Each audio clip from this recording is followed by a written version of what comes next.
Hi guys, my name is Ella and today's video is called What is Hamas and What Does It Do?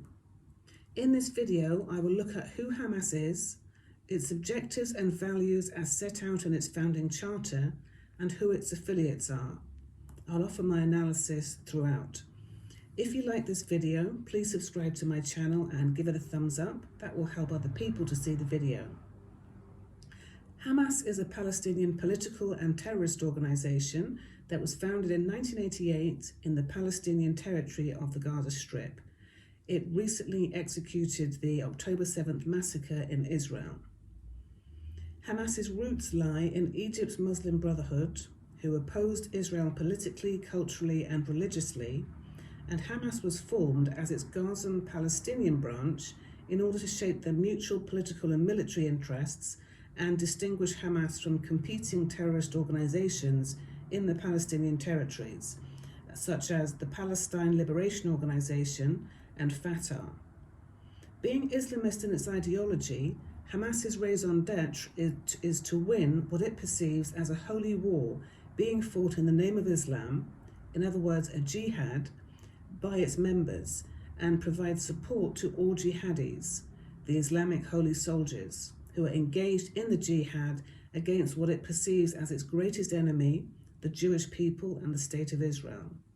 So as such, Hamas is a jihadist political terrorist organization. This is clearly set out in its founding charter, which has the following references to its ongoing jihad against the Jewish people and the State of Israel, and where it calls itself the, quotes, Hamas Islamic Resistance Movement, end quotes. Starting with the charter, in the preface of the charter there is a quote from the founder of the Egyptian Muslim Brotherhood, which states, quotes, Israel will exist and continue to exist until Islam will obliterate it, just as it obliterated others before it, end quotes. Article 7 of the charter contains the following hadith, which is a saying, and this is a quote from Al-Bukhari and Muslim, who are considered high authorities on the hadith, or of sayings of the Prophet Muhammad. Quotes, the day of judgment will not come about until Muslims fight the Jews, killing the Jews, when the Jew will hide behind stones and trees. The stones and trees will say, O Muslims, there is a Jew behind me, come and kill him. Only the Gharqad tree would not do that because it's one of the trees of the Jews, end quotes. So this is a slightly bonkers sounding article. It's not clear how to distinguish between, whether they're distinguishing between reality and something that is not reality, because they're talking about, first of all, the Muslims control when the Day of Judgment will come. People in different religions have different views about when the Day of Judgment will come, but according to Hamas, the Day of Judgment will not come until Muslims fight the Jews. So it's dependent on religion and ethnicity, apparently. Then it says, okay, the Jew will hide behind stones and trees. I mean, it's pretty tricky for a human being to hide behind a stone, let alone a tree. And then they describe the stones that will talk to the Muslims and help them locate Jews who are hiding so that they can then be killed by the Muslims. And it talks of a Gharqad tree. I wouldn't do that because it's one of the trees of the Jews. So, I mean, this is supposed to have been said by the Prophet Muhammad, and then re-quoted by Al-Bukhari and Muslim, two high authorities on the saying of the Prophet Muhammad. So here we see them trying to sort of bake in the religious or holy nature of their anti-Semitism and their threats of genocide against the Jews. Article 8 sets out Hamas's blueprint for jihadist terrorism as a slogan that says, quotes, Allah is its target, the Prophet is its model, the Quran its constitution, jihad is its path, and death for the sake of Allah is its loftiest wishes. So here we see Hamas describing their target as God. So they're really appealing to God with these, with their homicidal intent, if you will. the Prophet Muhammad, his sayings are the model that the jihadis will follow. The Quran is the constitution, so their holy book, and then the jihad is its path, so the Islamic holy war is its path, the only path it will follow, its members will follow, and death for the sake of their God is considered the supreme value. So they're really talking about sort of conducting suicide missions and baking in the fact that these so-called Islamic holy warriors are willing to and expected to die for their cause. They're martyrs. Moving on to Article 13, of the Charter, which sets out Hamas's position regarding peace, where it says, quotes, initiatives and so-called peaceful solutions and international conferences are in contradiction to the principles of the Islamic resistance movement. Abusing any part of Palestine is abuse against part of religion. Nationalism of the Islamic resistance movement is part of its religion. Its members have been fed on that. There is no solution to the Palestinian question except by jihad. All initiatives, proposals, and international conferences are a waste of time and are vain endeavours, end quotes. So here they're saying quite a lot, but what they're essentially saying is that negotiating with Israel and her allies in the West and North America is totally contradictory when the principles of the Islamic resistance movement, as expressed in their charter, is clearly not to talk, not to negotiate for peace, simply to wage the holy war and obliterate the state of Israel and the Jewish people. And any so-called peaceful solutions they're not going to engage with because they consider them a waste of time. Their mission is set and it is their job to complete it as far as they believe. So it says abusing any part of Palestine is abuse against part of religion, and nationalism of the Islamic resistance movement is part of its religion. Its members have been fed on that. So basically they believe that Palestine extends to the state of Israel, which of course it doesn't. There isn't actually a country called Palestine. It is simply two Palestinian territories. One is the West Bank, the other is the Gaza Strip, and the two territories lie either side of the state of Israel. So poor old state of Israel is surrounded pretty much by jihadis that are intent on annihilating them and their homeland. So they say abusing any part of Palestine. So anything that's done in the state of Israel that the Muslims disagree with is an offence against their religion, is effectively what this charter says. Nationalism of the Islamic resistance movement is part of its religion. So its goal, as part of the holy war, the jihad, is to nationalise the Islamic resistance movement. So you could reinterpret that as an intention to turn two territories, the two Palestinian territories and the state of Israel, into a single nation where the Islamic resistance movement will be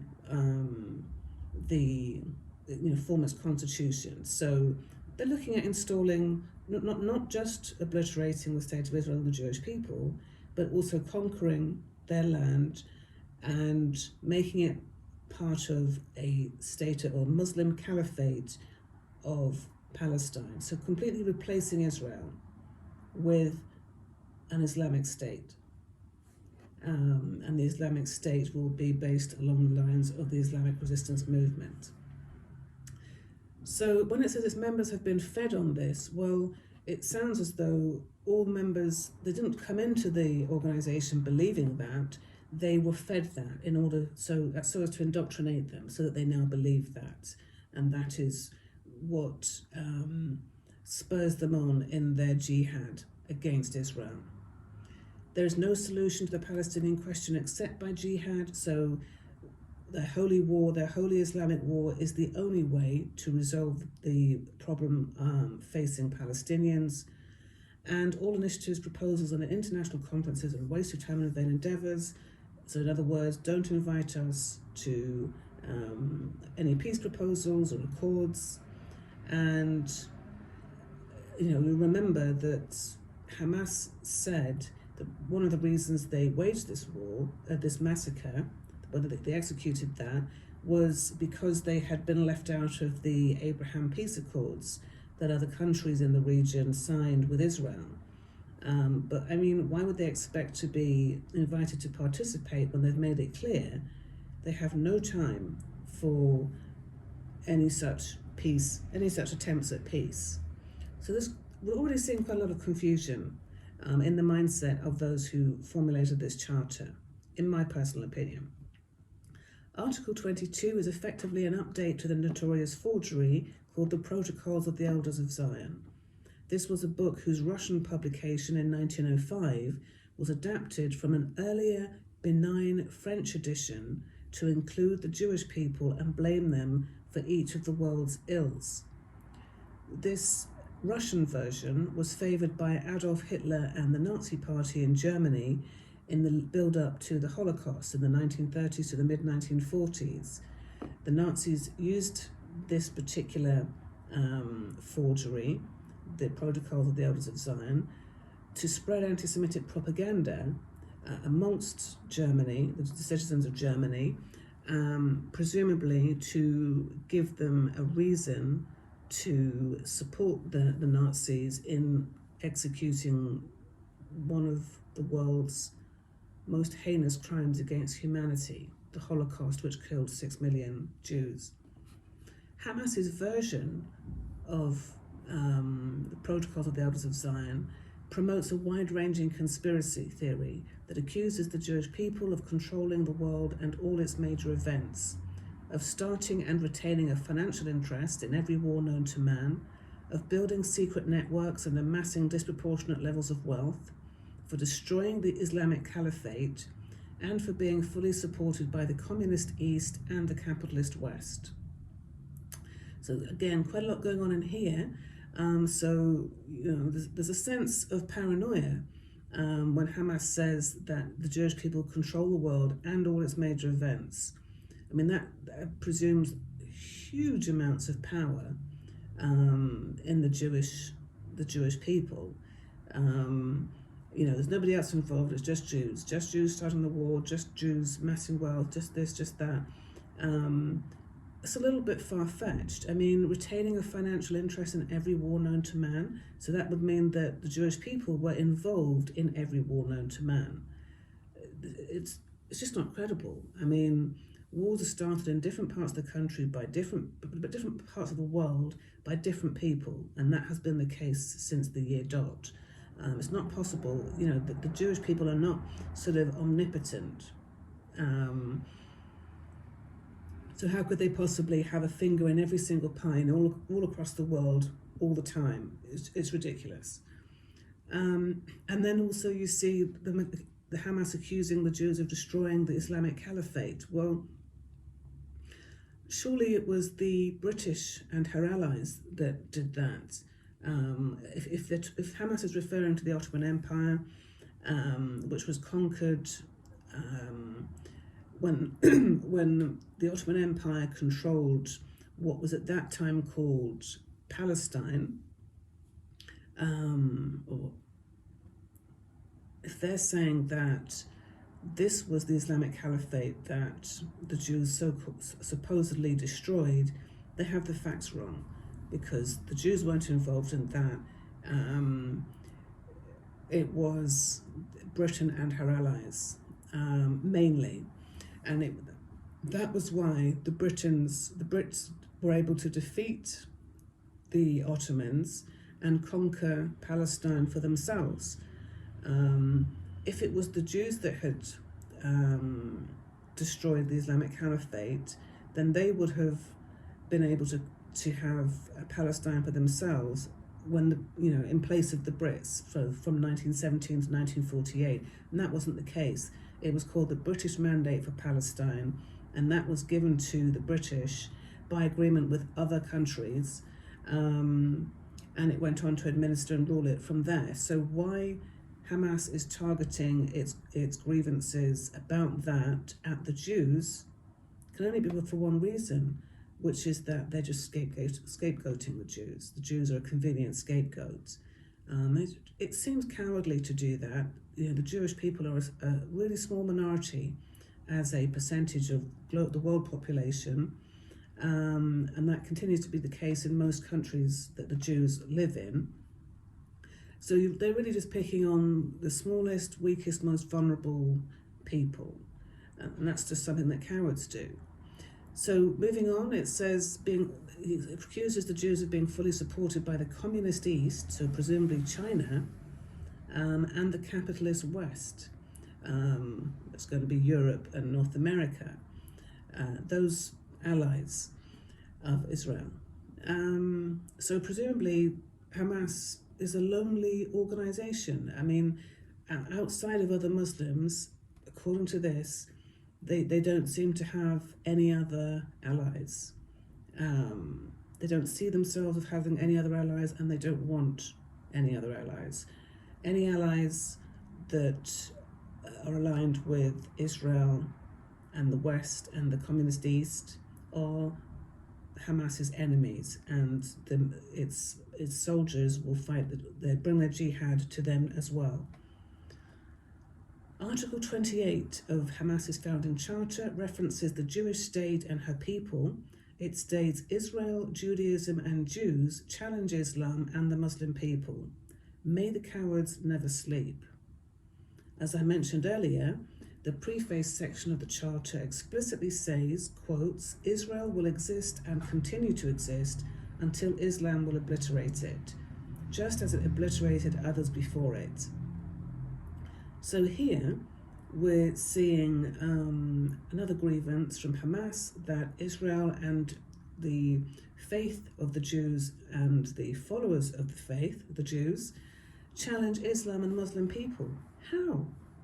And may the cowards never sleep. So really they're saying the Muslims don't like being challenged. They want to have full control and power over everyone and everything, including its neighbours that are not of the Muslim faith, including presumably its citizens that are not of the Muslim faith, and also presumably of the ordinary Palestinian citizens who are secular, of which there are many.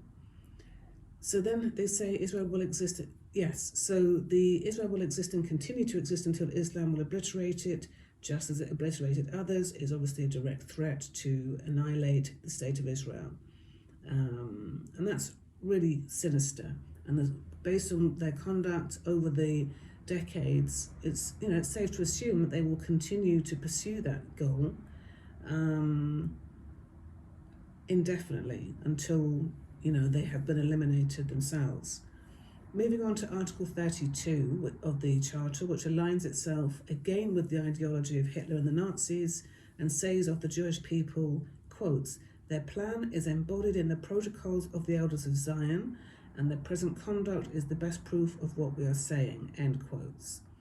So this seems to be speaking to the members of Hamas, giving them reasons to resent the Jews, and of course false reasons, because they're just literally, as we said earlier, that book is a forgery. The original publication, the original edition of the book that was published in France contained no mention whatsoever of the Jewish people.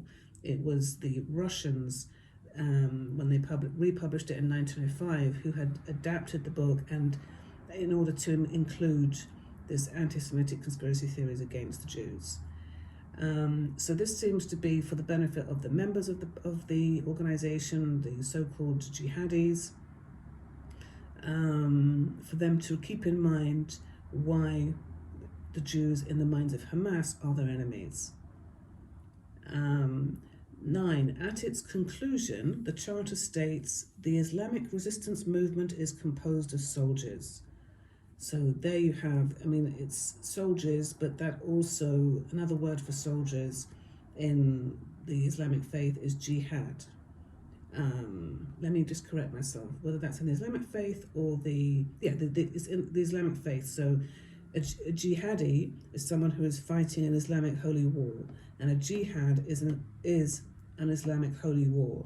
So Hamas have clearly said the Islamic resistance movement is composed of soldiers. So they've brought religion into it, Islamic, The job is to resist any challenges against its faith and its land, which they say is part of their faith, their religion, and it's composed of soldiers, so it's composed of jihadis. Moving on, Article 36, which closely follows the conclusion, it states the Hamas, quotes, the Hamas Islamic resistance movement and its soldiers will only serve as a support for all groupings and organizations operating against the Zionist enemy and its lackeys. The Islamic resistance movement adopts Islam as its way of life. Islam is its creed and religion. Whoever takes Islam as his way of life, be it an organization, a grouping, a country, or any other body, the Islamic resistance movement considers itself as their soldiers and nothing more. So here what they're saying, that anyone wanting the support of Hamas has to be pursuing the same goal of seeking to obliterate what it calls, quotes, the Zionist enemy and its lackeys, unquote. So this is not just the state of Israel and the Jewish people, but anybody, they're calling it their lackeys, so presumably their allies. So this is now not just about Israel, not just about Jews, it's also about the huge number of allies that Israel has in the democratic nations, the major democracies, the United States, the United Kingdom, parts of the European Union, and so forth, Australia and New Zealand also. So that's a huge fight that they're taking. I mean, really, they're waging jihad against most of the world, most of the developed world at least. And that's a big thing to do. Where is their funding coming from to do this? And are their goals even realistic? So it says the Islamic resistance movement adopts Islam as its way of life. So yeah, they've adopted Islam. That gives them the excuse to do what they're doing, or so they believe. They're doing it for a holy reason, so they believe. But many decent Muslims have publicly said that Islam and the Quran does no, it condones no such way of life. It really doesn't. So this is made up. It's an interpretation, a convenient interpretation that they think justifies their jihad. When I say they, I mean Hamas and its members. So whoever takes Islam as its way of life, be it an organization, a grouping, a country, or any other body, the Islamic resistance movement considers itself as their soldiers and nothing more. So any Muslim will be supported, any group of Muslims, any Muslim country, any Muslim organization will have the full backing of the Islamic resistance movement, Hamas, and its soldiers. Which is quite scary because there are a lot of Muslims around the world, many, many more than there are Jews, and many, many more than there are Christians. So, I mean, in the worst case scenario, this is an invitation for every single Muslim on the planet to win the support of the Hamas political terrorist organization, and to be able to fight, wage jihad against its perceived enemies on their behalf. And that's quite a scary prospect.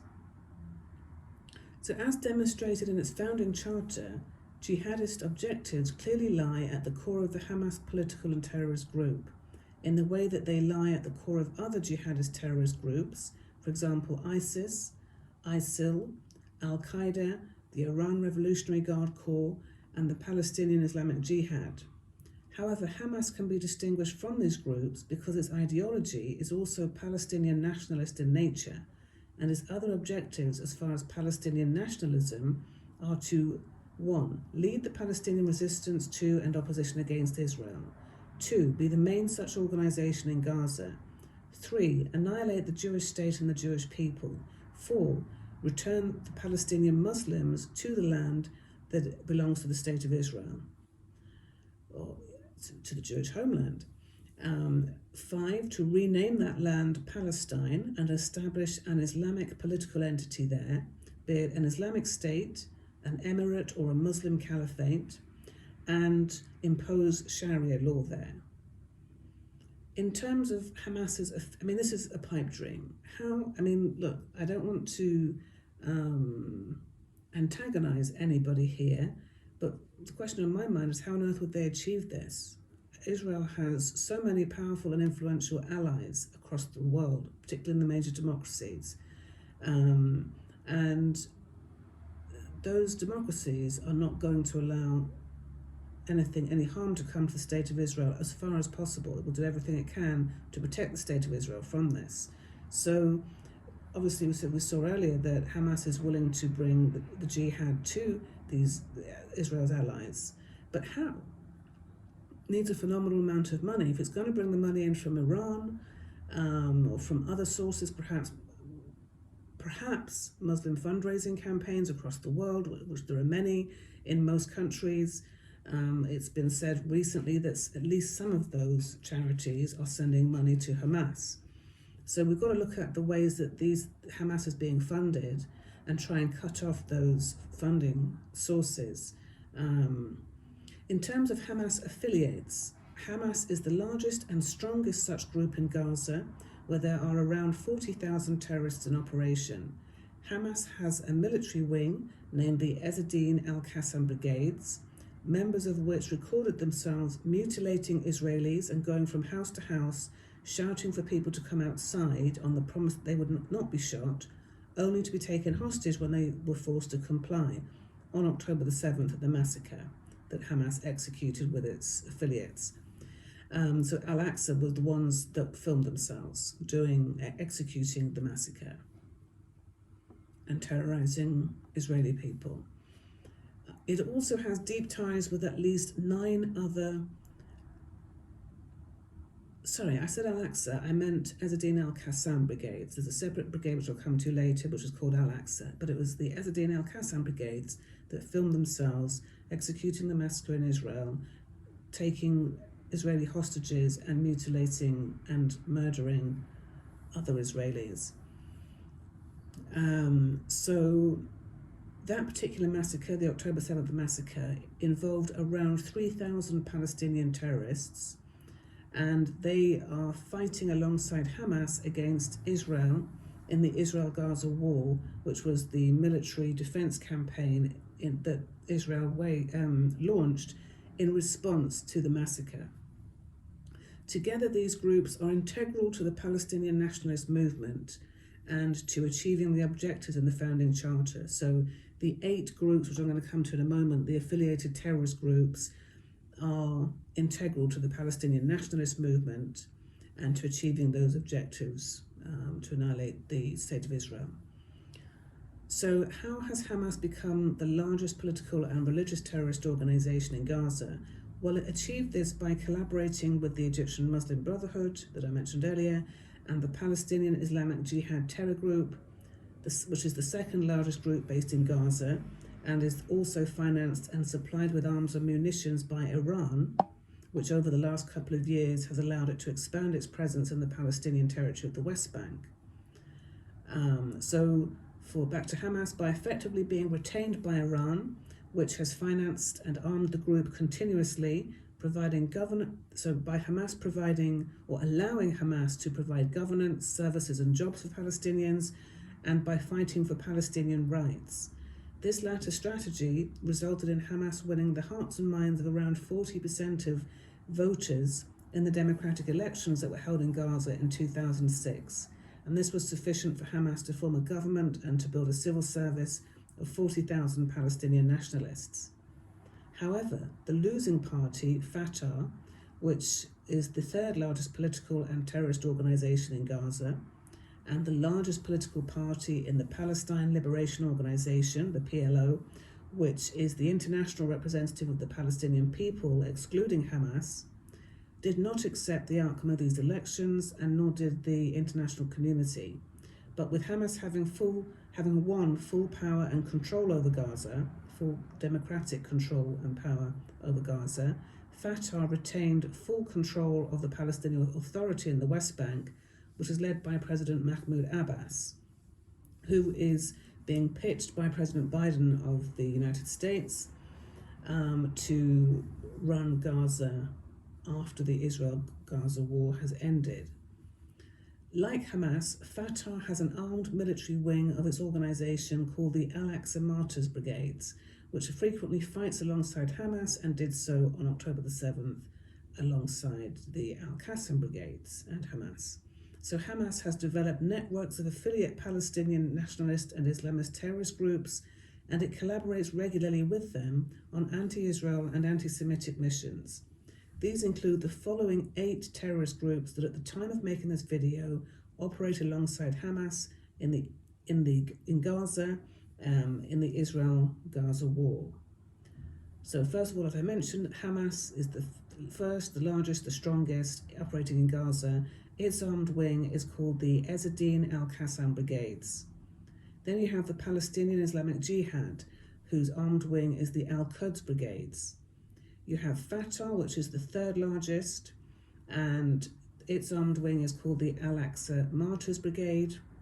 As I said earlier, they were also involved. They were also executing the October 7th massacre alongside the other 2. The Popular Front for the Liberation of Palestine, Abu Ali al-Mustafa Brigades. The Democratic Front for the Liberation of Palestine, their armed wing is called the National Resistance Brigades. The Popular Resistance Committee, their armed wing is called the Al-Nasser Salah al-Din Brigades. Then you have the Palestinian Mujahideen movement, and their armed wing is called the Mujahideen Brigades.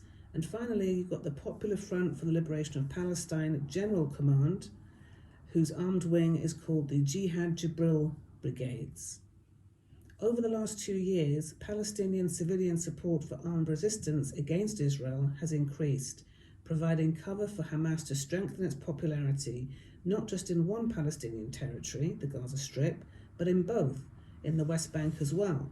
In this way, Hamas has reaped dividends from its supportive arrangement with Iran in the form of further cash payments and munitions. Such munitions include short, mid and long-range rockets. They have fired 11,000 rockets at Israel since the day of the massacre on October 7th. Small, medium and large mortars, around 11 types of rifles, including many from the AK model, around 7 types of rocket-propelled grenades and rocket launchers, 5 types of suicide drones, 2 types of quad drones, 5 types of anti-aircraft projectiles, 5 types of anti-tank guided missiles, 4 explosive devices, including the type that can be dropped from drones, 3 types of high-power sniper rifles, 1 type of torpedo, and tunnels, the best part of 300 miles of which are under, or 500 kilometers of which, are under civilian centers in Gaza, such as schools, hospitals, and mosques. These munitions are then distributed amongst the various factions for operation in jihadist combat against Israel, and they are filmed while being used for the production of propaganda videos that each faction produces during the Israel-Gaza war and during the humanitarian pauses in that war, for circulation on Telegram channels, which serve as the official and quasi-official communication channels for each of the terror groups, for communicating with each other and terrorizing their target, Israel. The videos are then targeted at Israeli Prime Minister Benjamin Netanyahu and the Israel Defense Forces, with titles such as, quotes, "Our commanders are waiting for you," end quotes. Quotes, "We are waiting for you," end quotes. Quotes, "Hell awaits you, welcome to hell," end quotes. Quotes, "You will be defeated," end quotes. "This is what awaits you when you enter Gaza," end quotes. "This is what awaits you, your heads will be crushed," quotes, end quotes. So those are the videos that these 8 factions that I just mentioned create. That's what they use them for, and that's when they use them. Indeed, in addition to the supply of munitions, the financing that Hamas receives from Iran is sufficient for it to have built 14 training sites across 9 locations in Gaza, which also train Palestinian children. So that they're not missing the opportunity to radicalize Palestinian children into the Islamic Jihad that Hamas is committed to against Israel. During the October 7th massacre, Hamas and its affiliates murdered 1,200 people using these munitions in Israel, including 36 toddlers and infants, 31 Americans, 449 Israeli Defense Force soldiers and reservists.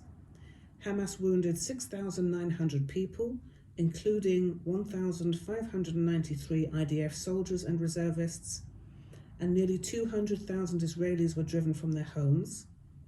Hamas took hostage 240 hostages, including 39 toddlers and infants, 44 women, 34 pensioners, 119 men, 10 Americans, Israelis, and 39 other nationalities. 115 hostages remain in Hamas captivity as of the 15th of December. 8 have died in Hamas captivity, God rest their souls, and 20 bodies of hostages remain in the hands of Hamas in Gaza. So now to my final bit of analysis. Some have argued that Hamas's stance softened towards Israel in the past, as it found its political objectives overlapping with those of Israel's Prime Minister Benjamin Netanyahu in terms of their mutual opposition of the Palestinian Authority led by President Mahmoud Abbas as a potential peace and two-state solution partner for Netanyahu and as a competing political power against Hamas. However, it remains as clear as day that the substance of Hamas's founding charter is ongoing collaboration with Iran and the affiliated terrorist groups in Gaza, its execution of the 7th of October massacre, and the subsequent media comments from its affiliated groups in which they praised Hamas, the outcomes of the massacre, and made it clear that there would be more to come in the future, that the prospect of a two-state solution by way of a Palestinian state being created by Hamas alongside Israel, as some have suggested, some policy experts have suggested, is both completely implausible and infeasible, contrary to Biden and the international community's recent attempts to steer Israel's military and political agenda in that direction. So just to clarify, President Biden of the United States has ceded the idea of President Mahmoud Abbas governing Gaza, in addition to the West Bank that he now controls, once the Israel-Gaza war is finished. But the problem is that under President Mahmoud Abbas in the West Bank, terrorism has continued and strengthened, with Iran's input and Lebanon with its support of its main terrorist group Hezbollah. So putting President Mahmoud Abbas in charge of Gaza as well only seems, it provides a way for the terrorist groups in the two Palestinian territories to unify and consolidate their power and the terror that they're waging against its neighbours in the state of Israel. So that doesn't seem like a good idea. I personally heard another policy expert on Middle East affairs on the Times of a broadcast, not a news broadcast, a broadcast about Hamas on the Times radio channel. I think it was the 26th of October. And in that, an expert on Middle East affairs ceded the idea that Hamas has previously expressed support for a two-state solution and should be seriously considered to run Gaza once the war has ended. So you have people that, actually on that particular radio program, there were specific anti-Semitic, there was clear anti-Israel bias in the report from one of the reporters into the show, and she referenced the word, quotes, that the Israelis were bloodlusting against the Gazans, end quotes, which is clearly an anti-Semitic reference. It's an anti-Semitic trope of the blood libel. And so that whole report, apart from the fact that it needs to be reported to the ombudsman that regulates the media, which I'm in the process of doing, it's obviously anti-Israel in nature. So that's the only way that somebody could seriously suggest that Hamas be engaged in order to have it govern the Gaza Strip once the war comes to an end there.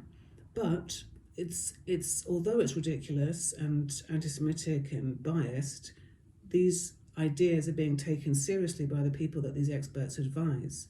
And perhaps that's where Biden got his idea for President Mahmoud Abbas to govern the Gaza Strip, from a similar source. So